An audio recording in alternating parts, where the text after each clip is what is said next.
பொன்னேரி ரயில் நிலையம் அருகே தேனீக்கள் கொட்டியதால் ரயில் பயணிகள் காயமடைந்தனர். ரயில் நிலையம் அருகே திடீரென சூழ்ந்து கொண்ட தேனீக்கள் அந்த வழியாக வந்தவர்களை கொட்டியதால் பொதுமக்கள் ஓட்டம் பிடித்தனர். இதில் 10க்கும் மேற்பட்டோர் காயமடைந்து பொன்னேரி அரசு மருத்துவமனையில் சிகிச்சை பெற்றனர். இந்த சூழலில் பெரிய அசம்பாவிதம் எதுவும் ஏற்படுவதற்குள் தேனீக்களை அப்புறப்படுத்த நடவடிக்கை எடுக்க வேண்டும் என்று கோரிக்கை விடுத்துள்ளனர். ஒரு 10-15 தேனி கீழே கிடந்து நானே பார்த்தேன். வெளியே பார்த்தா மரத்தில் பெரிய மலை தேனியாக இருக்குது. அது இருக்கும் பாரு, ஒரு 10,000-20 தேனி இருக்கும் போல மரத்துலேயே. இந்த பக்கம் போக சொல்ல பயமாக இருக்குது. காலையில் ஒரு 10-15 பேர் கொட்டுச்சுன்னு சொல்கிறாங்க. கணக்கு இல்லாமல் நிறைய பேர் கொட்டுச்சு. எல்லாம் வேலைக்கு போகிறாங்க, வீட்டுக்கு போகிறாங்க.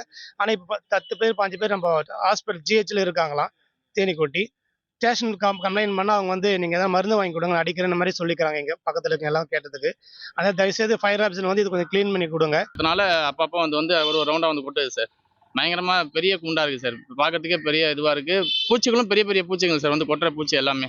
வயசானவங்களையும் பாதி பேரை கொட்டி எல்லாம் கொட்டு வாங்கிட்டு பாதி பேர் வீட்டுக்கு போனவங்களும் இருக்காங்க, ஹாஸ்பிட்டல் போனவங்களும் இருக்காங்க சார் இதில்.